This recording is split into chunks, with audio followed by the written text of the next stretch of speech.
Et prions pour le message. Chacun de nous. Le frère a dit que des paroles qu'on voudrait entendre. Alors prions pour ce que Dieu nous donne par la puissance de son Saint-Esprit. Seigneur, nous te bénissons. Jésus, tu dis que tu nous laisses le consolateur, c'est lui qui va nous rappeler tes paroles. Nous voulons ce matin, Seigneur, que tu nous rappelles les paroles, Seigneur, tes paroles. Alors, Seigneur, construis-nous, Seigneur, dans notre intelligence, ou reconstruis-nous. Intelligence, Seigneur, nous avons besoin, sagesse, nous avons besoin, et tout cela vient de toi, mais aussi amour. Nos cœurs ont besoin de cela, Jésus. Seigneur, il y a des choses qu'on accepte, il y a des choses qu'on n'accepte pas. Il y a des choses qu'on aime, il y a des choses qu'on n'aime pas. Il y a des choses qu'on arrive, Seigneur, je dis, oui, je fais des efforts, mais il y a des choses qu'on ne veut pas faire d'efforts. Il y a des choses qu'on supporte, il y a des choses qu'on ne supporte pas. Il y a des choses qu'on aime, il y a des choses qu'on n'aime pas. Il y a des choses, Seigneur, qu'on regarde, des choses qu'on ne regarde pas. Et plein de choses comme ça, Seigneur, dans le quotidien de notre vie, dans le rituel de notre vie. Alors nous voulons, Jésus, que tu nous donnes, Seigneur, ta façon de voir, ta façon de... tes conceptions, ta conception, Seigneur, spirituelle de ce que toi, tu nous donnes, tes yeux, ô Jésus. C'est cela que tu attends de nous. Parce que nous avons hérité, Seigneur, de ton Saint-Nom. Alors nous voulons, Seigneur, que nous, esprit, dans notre esprit, qu'il y a un bouleversement des données, Seigneur, de l'ancien ADN, et que nous puissions vraiment, Seigneur, être focalisés sur toi, Jésus. C'est ce que nous avons besoin. Nous voulons aussi que ce cœur que nous avons autrefois, Seigneur, soit un cœur qui soit malléable pour toi, parce que tu es Jésus. Seigneur, merci de bénir nos frères et sœurs ici présents. Merci de bénir les ados, les pré-ados, les petits-enfants aussi parmi nous. Nos frères âgés, Seigneur, nous te remercions aussi pour eux. Merci aussi de bénir ton serviteur qui est en déplacement. Sois avec lui aussi que son épouse, Seigneur. Donne-nous, Seigneur, à vraiment avoir ce matin, Seigneur, être captivés, Seigneur, par le message. Toi seul, Seigneur, peux nous donner cela. Enlève-nous tout esprit d'assoupissement, tout esprit, Seigneur, de combativité aussi. Tous ceux qui viennent, Seigneur, et s'interposer aussi, nous les chassons au nom de Jésus. Et conduis-nous, Seigneur, dans ta grâce et dans ton amour et dans le nom puissant de Jésus. Amen. Amen. Soyez bénis, soyez les bienvenus dans ce lieu. Dans la Bible, il est écrit dans Jean chapitre 3, il dit que, le verset 8, que Jésus est venu détruire les œuvres du diable. Et cette parole doit nous mettre en éveil. Ça montre qu'il y a des œuvres mauvaises, parce que par définition, le diable, c'est tout ce qui est mauvais. Et cela, ça doit nous amener à prendre conscience que nous avons besoin, si nous croyons que Jésus existe, si nous croyons que Dieu existe, que nous avons besoin de son aide. Mais je ne dis pas ça seulement pour les adultes qui sont présents, parce que Dieu appelle aussi bien que des petits-enfants, des très petits-enfants, parfois même dans le ventre de leur mère, et aussi bien ceux qui sont déjà âgés. Si nous prenons l'exemple, par exemple, d'Abraham, Dieu dit à Abraham, quitte ton pays. Le fait de quitter, ça veut dire quitte ton pays avec toute sa religion, avec ses idoles, avec tout ce qu'il possède, avec toutes ces choses mauvaises qui existent dans ton pays. Quitte cela. Parce que dans le mot quitter, ça veut dire abandonner, délaisser toutes ces choses qui ne sont pas du vrai Dieu et de suivre ma parole. Vous savez, Abraham ne connaissait pas Dieu. Mais entendre une parole, quelqu'un qui te dit quitte ton pays, il y a quelque chose, il y a une consonance. Mais Dieu avait mis cette conviction dans cet homme. Parce qu'il avait vu que cet homme avait cette disposition de foi pour pouvoir croire à cette parole qu'il avait entendue. C'est dans Genèse 12, 19. Il dit, non, pas dans Genèse 12, 19, pardon, c'est dans un autre verset. Il dit, quitte ton pays. Et c'est 12, 1, pardon. Et il dit, quitte ton pays, ta patrie et ta famille, et va dans le pays que je te montrerai. Donc, il a fait ça, il a obéi. Il a cru à cela. Vous savez, aujourd'hui, si on se déplace dans le temps, on arrive en 2021, et puis, nous sommes tous de ceux nous avons tous des relations tous les jours. On discute avec des gens, on parle avec des gens, partage avec des gens. Et dans tous ces partages qu'on a des échanges, que ce soit par des réseaux sociaux ou autres, il y a des influences qui se passent. Et ce sont des influences spirituelles. Et nous, on n'a pas cette vision de voir ces choses-là. Même à travers d'une parole, il peut y avoir une influence spirituelle qui se passe. Et qui nous atteint. Sans le savoir, on ne fait pas attention. Et cela, nous on capte cela dans notre subconscient. Et on le garde en nous. Et à un moment spécifique, ces choses peuvent ressortir. Vous voyez, il y a des gens qui disent, je regarde dans mon arbre généalogique. Vous cherchez d'où ils viennent, etc. Mais ça existait déjà dans la Bible. Hein. Ce n'est pas les hommes qui ont inventé l'arbre généalogique. Quand on prend les généalogies dans la Bible, ça existait déjà. Ce sont les hommes qui ont copié sur la Bible pour pouvoir sortir l'arbre généalogique. Et parfois, on est surpris de voir que dans notre descendance, il peut y avoir des origines différentes. Je dis, mais ça alors, je n'ai jamais pensé que, par exemple, dans mon arbre, il y avait telle origine, telle origine. Pour ne pas citer des noms, pour ne pas avoir des propos. Donc j'évite cela. Mais on est parfois surpris, il dit, je n'ai jamais pensé cela. Et on remonte, on remonte, on remonte à des générations, des générations, des générations. Et tout cela peut avoir aussi des influences dans notre vie, parce que nous tous, nous avons un père et une mère. Même si on dit, je n'ai pas connu mon père, je n'ai pas connu ma mère, mais on a toujours un père et une mère. Et ça aussi, il y a aussi des influences. Et toutes ces choses-là peuvent nous atteindre, et nous atteindre dans notre vie de tous les jours. Par exemple, on dit tel père, tel fils, ou telle fille, telle mère. Pourquoi on dit ça? Eh oui, on dit ça. Vous ne savez pas pourquoi on dit ça? Pourquoi on dit tel père, tel fils? Vous pouvez parler, c'est pas parce que... La génétique. Bien sûr, il y a cela aussi. Mais quoi d'autre encore? On dit ça parce qu'il y a des caractéristiques physiques et ressemblances aussi.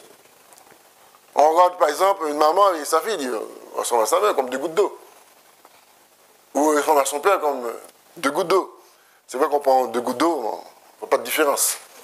Bien, lorsque le père fait une bêtise, Mais oui. ou l'enfant fait une bêtise, tel père, tel fils. Oui. Il y a une manière de faire, une manière d'agir, une manière de parler. Il y a toutes ces choses-là aussi. Il y a un mot qu'on emploie, souvent on dit, je ne veux pas être comme mon père et ma mère. Mais au fil des années, on devient comme son père et sa mère, finalement. Au début, oui, on fait attention, mais tout doucement, le truc qui rentre là, il sort. Et on a les mêmes façons de faire, comme sa maman. C'est pourquoi quand les jeunes se marient, il faut regarder, tu dis, tiens, par exemple, un garçon qui épouse une fille, et tu regardes sa belle-mère, tu dis, putain, ta femme sera comme ta belle-mère, parce que quand tu la regardes physiquement, avec le temps, ça arrive. Et de même, pour toi qui es homme, et toi, femme, tu regardes ton mari, dit, je te regarde son père, dit, mais ça alors, peut-être que mon mari sera comme son père aussi. Mais oui, au début, on fait attention à tout, mais au fil du temps, avec l'âge, il y a des choses qui changent. Et puis, on dit, je n'aurais jamais pensé ça.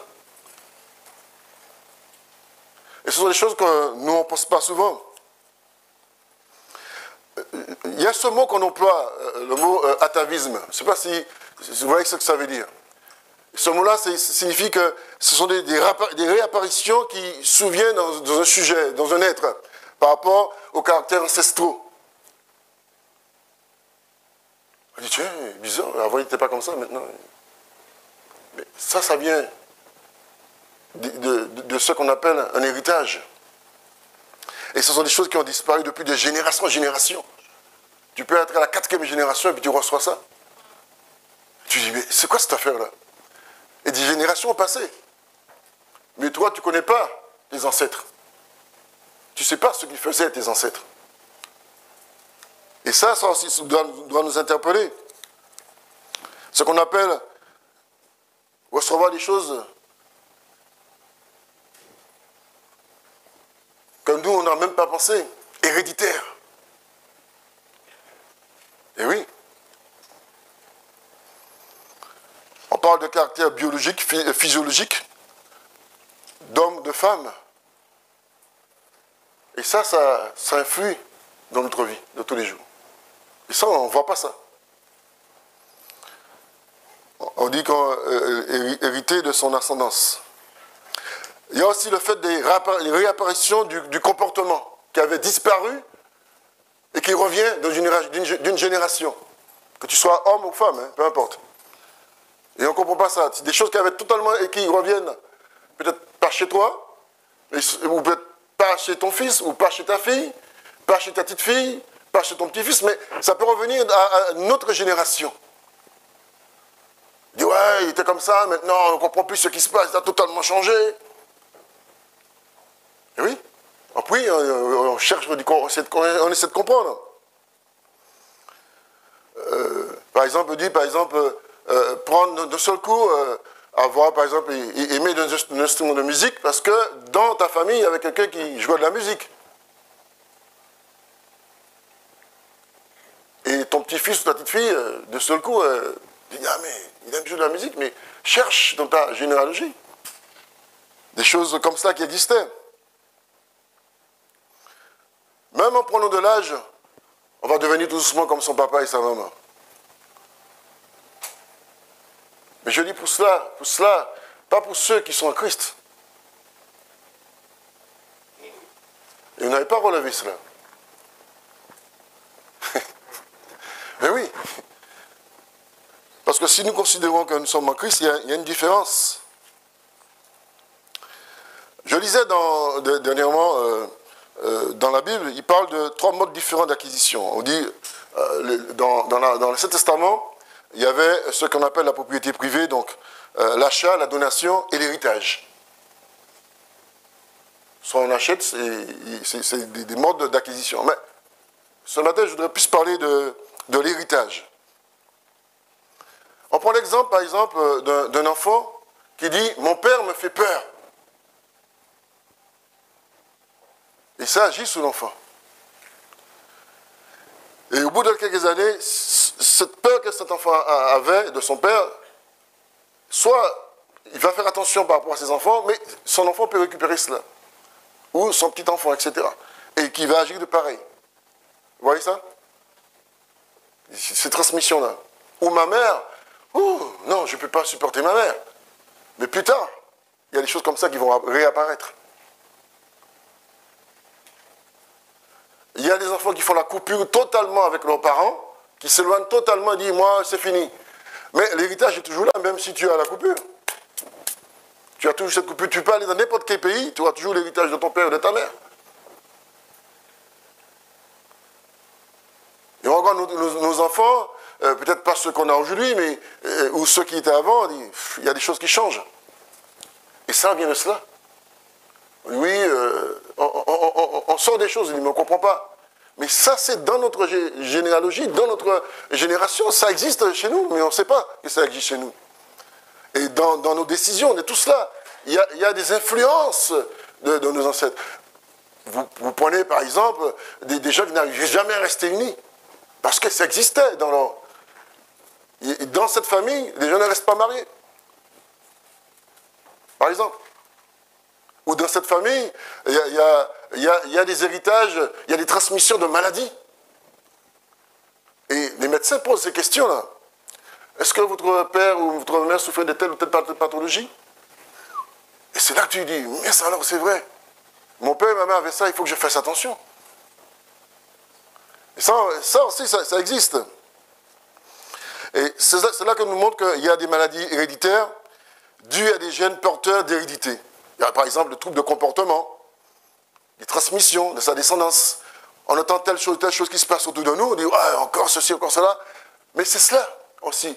On ne sait pas si cet individu a eu cet héritage de ses parents et qui génère en lui des troubles du comportement. Et le psy vous dit, vous savez, ça il faut remonter à vos parents. Donc ça existait chez vous. Cela nous montre que il y a des choses qui sont transmises. Et que cette transmission peut avoir cette façon dont on se comporte. Bien sûr, si aujourd'hui on vous dit, Catherine, tu veux recevoir un héritage de tes parents, la somme de temps, alors là, tu es contente. Mais dans cet héritage, il peut y avoir 2 poids dans cet héritage. Dans un héritage, il peut y avoir une bonne transmission comme il peut y avoir une mauvaise transmission. On ne sait pas comment cet héritage a été acquis. Souvent, quand c'est un héritage au niveau financier, on ne cherche pas à comprendre, hein. Surtout dans ce temps où nous sommes. On vous dit, bon, on fait un dépôt de certaines sommes, t'es heureux, hein. Tu oublies même l'église. Et tu vas adorer ton argent. Ah oui, tu dis, mais je n'ai pas besoin de l'église, avec tout ce que j'ai là. Et si vous regardez les riches, quelqu'un qui est riche ne cherche pas tellement Dieu. Hein. Il cherche plutôt savoir combien ça va rentrer en fin de journée, au niveau du CAC 40. Et c'est ça qui est important pour lui. Je ne vais pas citer des noms, vous les connaissez déjà. Il y a d'autres héritages, parce qu'il y a toutes sortes d'héritages. Il y a des héritages, je disais, il y a des addictions, ce sont des héritages, physiques ou spirituels. Il y a des traditions ancestrales qui existent, familiales ou culturelles. Il y a aussi, moi je ne mets pas telle couleur parce que mes parents ne mettaient pas telle couleur. Vous me suivez? Moi je me coiffe comme ça parce que dans la famille c'était comme ça. Tiens, ça c'est pour toi. On te donne un petit bijou. Ça appartenait à notre grand-mère. Oui, ça c'est pour toi. Tu gardes ça. Tu ne sais pas ce qu'il y a dedans. Tu le prends. Mais c'est une transmission, c'est un héritage qu'on te donne. Tu vas hériter ça de tes ancêtres. Et ça, tu vas le prendre. Donc, il y a une fête, il y a des fêtes qu'on fait, même, ça existe, même en tant que chrétien, il y a des fêtes qu'on fait. Hein. Mais ça vient des ancêtres. Parce que les ancêtres faisaient ça. Même de la nourriture, au niveau de l'alimentation. Et tout ça nous montre qu'on a ces gènes en nous. Par exemple, des objets, des vêtements. Tu mets tel vêtement parce que ça existait au niveau de ta génération, des ancêtres, pardon. Il y a des actes qui ont été commis dans la famille, dans les ancêtres, qu'on ne sait même pas. Et ces actes vont se reproduire par l'un des membres d'une famille. Parce qu'un père et une mère peuvent avoir 1, 2, 3, jusqu'à 10 ou 15 enfants, même 20. Jacob en a eu 12. Plus 1, 13. Ça fait Dina. Ça fait quand même des enfants. Puis il y a des choses qui se passent. Et si vous regardez la fin de Dina, par rapport à ce qui se passe dans la famille de Jacob, on doit se poser des questions aussi. Vous comprenez ça? Mais oui. Il y a des comportements qui sont liés à la religion des ancêtres. Aujourd'hui, il y a des gens qui recherchent la religion de leurs ancêtres. Je ne sais pas si vous le savez. De plus en plus, il y a des jeunes qui veulent remonter à la source des ancêtres. La source des ancêtres, c'est l'esprit du mal. Et qui est lié aussi à l'esprit de mort. Je ne sais pas si vous me suivez. Des esprits ancestraux qui influent. Tu peux être chrétien, ça peut influencer sur toi. On parle de lien, ça c'est lié à ça aussi. On dit lien de parenté. Le nom d'une personne, quand tu donnes un nom à ton enfant, on parle de patronyme. Patronyme, c'est le nom de famille, mais le prénom peut agir. Quand Jésus est né, l'ange est venu, il a dit, vous donnerez le nom de... il a dit à Marie le nom de... Et ce nom de Jésus vient de... C'est un héritage. Dans le nom, il y a une donation. Une donation. Quand tu donnes un prénom à tes enfants, il faut savoir pourquoi tu donnes ce prénom à ton enfant. Et ça peut influencer la vie de ton enfant. Ça peut influencer. Il faut connaître les origines. Et vous regardez les origines dans la Bible, des prénoms, vous voyez comment les enfants agissent. C'est pour vous montrer que il y a beaucoup de choses qu'il faut faire attention. Parce que on est dans un monde spirituel. Et on ne fait pas attention à cela. Parce qu'il y a un mouvement qui est là. Mais ce mouvement est spirituel, il tourne. Ce qu'on appelle le fameux tout noir. Où on ne veut pas où ça va. Et ça disparaît. Donc ça dit que les choses sont là. Il y a le fait aussi que il y a des personnes qui peuvent être chrétiennes, qui sont chrétiens, mais ils sont sincères. Mais sans le savoir, ils ont encore l'esprit de religion de leurs ancêtres. Et ils fonctionnent par des incantations sans le savoir.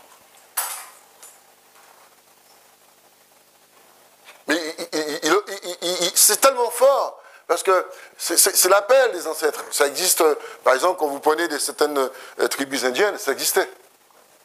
Et même dans certains pays, d'autres, où il y a l'appel des ancêtres, l'esprit des ancêtres.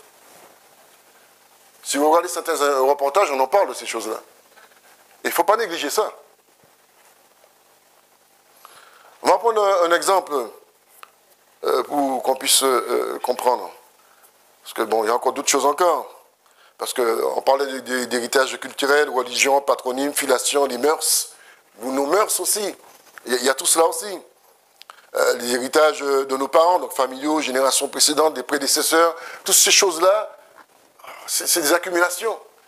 Mais si nous regardons au niveau biblique, il y a déjà l'héritage, il y a l'acquis dans le jardin d'Éden qu'on a déjà. Ça veut dire un esprit de désobéissance à la base. Qui est là. Ne fais pas ça, ne touche pas à ça, mais on le fait. Donc c'est déjà là. Et c'est pourquoi Jésus est venu. Dieu dit en préambule que Jésus est venu détruire les œuvres du diable.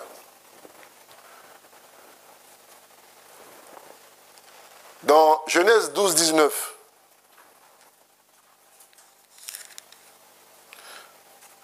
nous prenons le cas d'Abraham. Abraham arrive à un certain endroit, en Égypte, et il dit que sa femme, c'est sa sœur. On va dire, oui, bon, c'était sa demi-sœur. Mais ce qu'il dit, c'est pas vrai. C'est vraiment sa femme. Et nous voyons plus tard que son fils Isaac fait la même chose. Il fait la même chose que son père. Quand on lui dit, mais c'était avec Abimelech, dans Genèse 26, 9, il dit, mais elle a dit non, c'est ma sœur. Mais son père avait fait la même chose.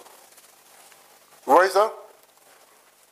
Donc, Isaac a commis, a proclamé les mêmes paroles que son papa. Quand vous prenez Nombre 16.1, on va le lire, Nombre 16.1. C'est pas mal quand même, Nombre 16.1. Il dit, Coré, fils de Jisera et descendant de Kehat, le fils de Lévi se révolta avec Dathan et Abiram, fils d'Eliab et On, fils de Pélec, tous trois Rubénites. On se pose la question, pourquoi ces hommes se sont soulevés? Dans quel intérêt, dans quel but? On dit, oui, ils voulaient prendre la place de Moïse. Mais si nous remontons dans leur généalogie, regardez ce qu'ils ont fait leur père. Si nous prenons le premier, Coré, il était descendant de qui? Qui était Lévi? Il y avait Lévi et Simon.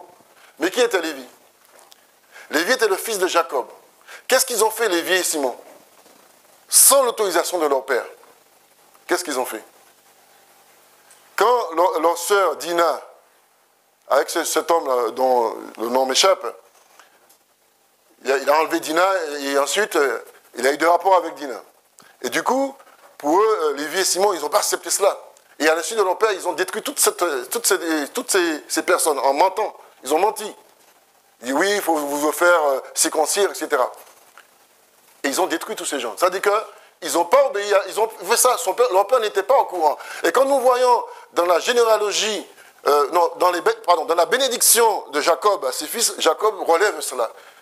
Et les fils de Ruben a fait aussi une chose, le fils aîné de Jacob, il a couché avec la femme de son père. Bien sûr, à l'insu de son père. Il dit, papa, bon, j'y vais. Hein. Non, c'est pas ça. Et son père rappelle cela aussi dans les bénédictions. Et tout ça a eu des conséquences. Ça s'appelle l'esprit d'insurrection. Et c'est pourquoi ils se sont levés. Dans nos attitudes et les attitudes des gens, il faut regarder pourquoi les gens agissent comme ça. D'où viennent leurs agissements. Et il faut remonter à leurs parents, il faut remonter à la famille. Et parfois, il faut aller loin pour trouver ça. Dans leur trouble du comportement. Bon, vous vous rendez compte, il se lève ou elle se lève et fait des choses. Mais pourquoi elle fait ça? Cherche pourquoi cette personne fait cela. Si nous regardons par exemple, Genèse, je vais remonter dans Genèse. Parce que je pensais à Joseph, par exemple. Parce qu'il y a des exemples, mais on ne peut pas prendre tous les exemples et puis ça va on va dire, bon, frère, ça va être long. Hein.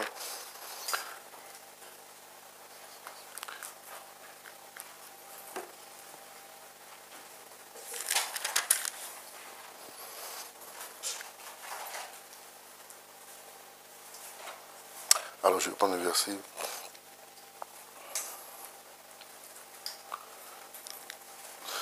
Joseph, dans 37.2, il dit que Joseph, à l'âge de 17 ans, prenait soin du troupeau de ses frères.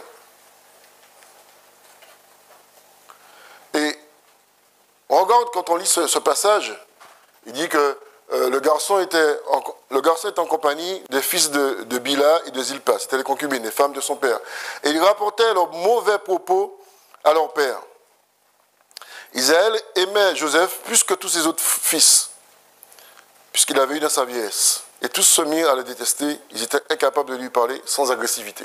Déjà, on voit déjà ce qui se passe, hein, du comportement du père, et qui a généré une situation conflictuelle au niveau dans la propre famille. Mais ce qui est important, c'est qu'il faut voir, c'est que Joseph, de sa situation, il avait cette tunique qui était le symbole de l'amour de son père qu'il avait en permanence. Et quand cette tunique aussi s'agissait beaucoup visuellement sur les frères de Joseph. Mais nous voyons que dans cette affaire, quand ils ont eu cette occasion de faire périr leurs frères, parce qu'ils voulaient à la base faire périr leurs frères, ils ont saisi cette occasion, quoique Joseph n'est pas mort. Ils l'ont mis dans une citerne. Mais regardez quelque chose. À qui ils ont vendu Joseph?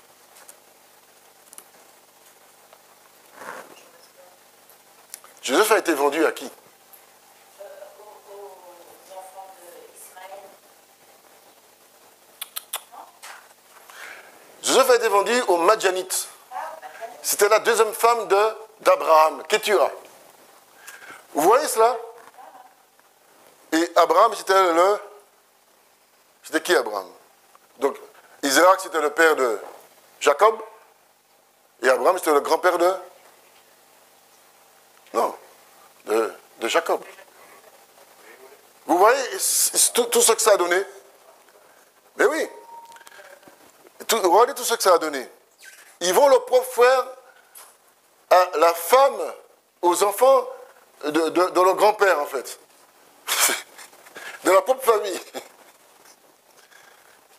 Vous voyez tout ce que ça donne? Sans le savoir. Tu peux croiser quelqu'un dans la rue et puis c'est ton frère, tu ne le sais pas. Hein. Parce que ton père avait des enfants avec une autre et tu ne savais pas, ou ta mère. Et puis tu peux l'insulter, tu peux dire tout ce que tu veux. Et c'est ton propre sang qui est là. Alors j'avais cette pensée-là, nous en tant qu'enfants de Dieu, fils de Dieu, fille, au début je parlais d'échange. Tu peux échanger avec quelqu'un qui est de ta propre famille sans le savoir. Ah, maintenant, c'est là qu'on doit faire attention à tout. Et c'est pourquoi Dieu dit, la Bible dit qu'il faut toujours, dernièrement je disais, d'apporter ses projets à Dieu. C'est important d'apporter les projets à Dieu, parce que c'est lui qui va nous écarter des situations qu'on n'a même pas pensées.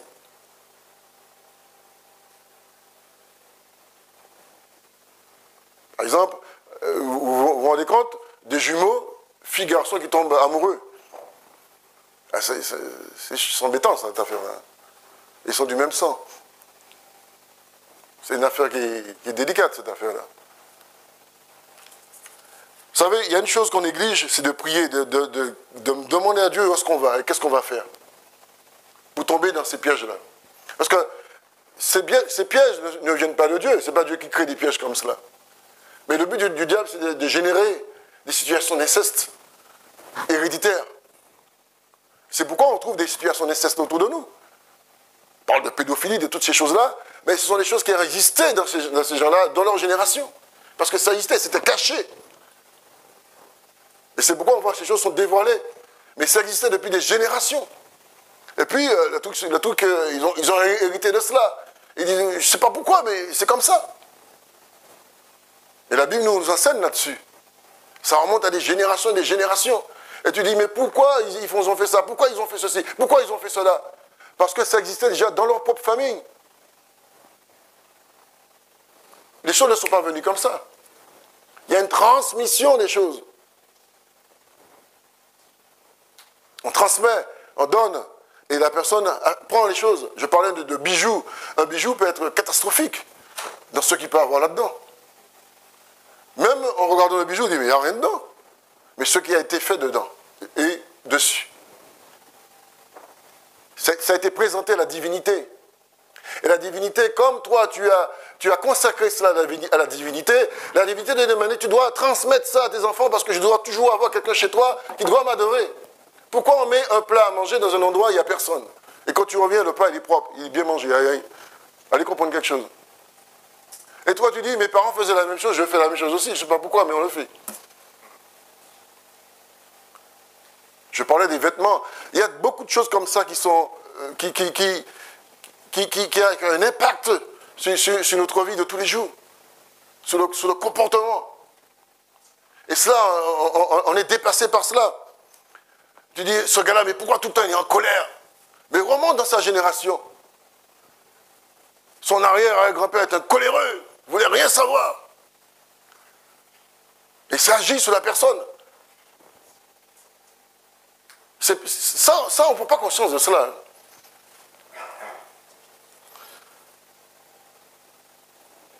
Je parlais de ça, ça rentre dans le cadre des héritages. Si nous prenons Isaac, quand Abraham, Dieu lui dit, donne-moi ton fils, mets-le en offrande, voilà. Ah! Abraham accouille à ce que Dieu lui a dit, quitte les partis par la foi. On appelle le père de la foi. Regardez ce qui se passe. Il part avec son fils. On ne va pas entrer dans... On va aller plus vite. Et il arrive, il voit de loin le lieu. Son fils, il dit, papa, d'accord, on va faire une offrande, mais il est où l'agneau? Il dit, Dieu pourvoira, l'agneau sera là. Mais quand il dit, il est où l'agneau? C'était lui-même l'agneau. Il ne savait pas qu'il était l'agneau. Mais regardez, il avait quel âge, Isaac? Est-ce qu'il avait 10 ans? Est-ce qu'il avait 15 ans? Est-ce qu'il avait 19 ans? Il avait plus de 20 ans. Je vous pose la question. Aujourd'hui, est-ce que ça va nous dépasser, cette affaire? Avec tout ce qui se passe aujourd'hui, déjà, tu t'enfants déjà, dit, oh maman, papa, j'appelle la police si tu...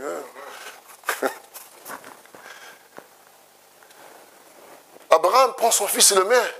Et le gamin, il dit rien.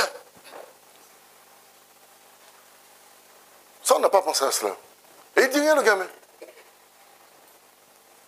C'est pourquoi on dit que Isaac, c'est un type de Christ. Jésus n'a rien dit, il est l'agneau. Et là, on parle d'agneau. Il était à la base de l'agneau. Il n'a rien dit. Il a laissé faire son père. Est-ce que Isaac a hérité de la foi, comme son grand-père, comme son père, pardon? Mais essayez de nous-mêmes, imaginons la scène. Et nous, on est Abraham, si on est à ce niveau-là, et tu nous demandes de faire un sacrifice de ce genre, on va dire non, c'est pas possible. Je dis, attends, on va appeler la police pour toi, tu seras condamné, tu iras en prison, c'est 30 ans, ouais.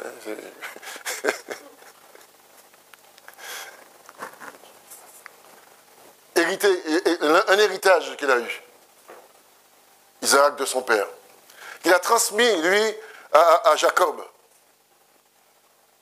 Et plus tard, on voit que Joseph a eu cet héritage aussi. Avec tous les malheurs qui est arrivé à Joseph, il a toujours gardé la foi quand Dieu va intervenir. Alors on va dire, ah oui, mais parce qu'il devait aller en Égypte, il devait pouvoir préparer le terrain. D'accord. Mais nous voyons qu'il a gardé cette foi jusqu'au bout. Il y a cet héritage-là qui vient. Donc, on montre qu'un héritage peut avoir des avantages et des inconvénients.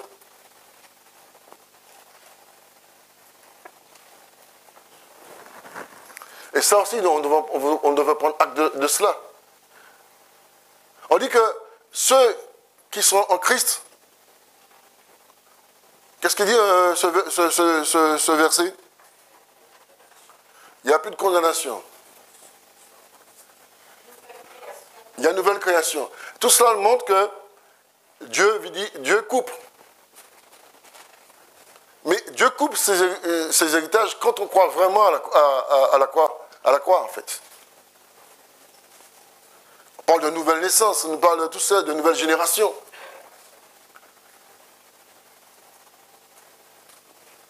Pierre 1, 18.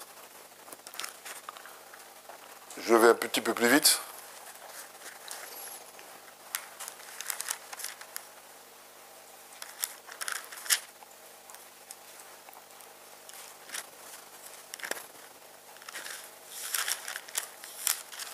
Alors c'est 1 Pierre 1.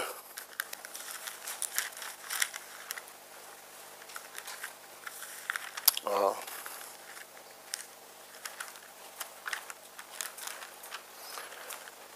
Il dit, sachant que ce n'est pas par des choses périssables, par de l'argent ou de l'or, que vous avez été rachetés de la vaine manière de vivre que vous avez hérité de vos pères ou de vos ancêtres, mais par le sang précieux de Christ, comme d'un agneau sans défaut et sans tache. Il parle d'héritage de vos pères. Il dit pas, on voit que le mot père est au pluriel. Donc ça nous montre que c'est des générations. Il ne dit pas de votre père. Parce que votre père, ce ne serait pas, disons au niveau scriptural et biblique, dans la conformité. Parce que notre père, c'est Dieu. Vu que nous sommes de nouvelles générations. C'est pourquoi il parle de vos pères. Et de vos pères, Pierre se remet dans le cadre d'Israël, mais ici dans notre propre cadre aussi.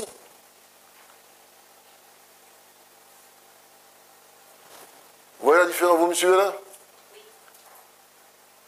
Parce qu'il parle de vos pères en Israël, parce qu'il y avait toutes ces générations, mais nous de même aujourd'hui, qui sommes ceux qui ont accepté Christ, nous sommes de ceux qui partent totalement en Jésus, le peuple de Dieu.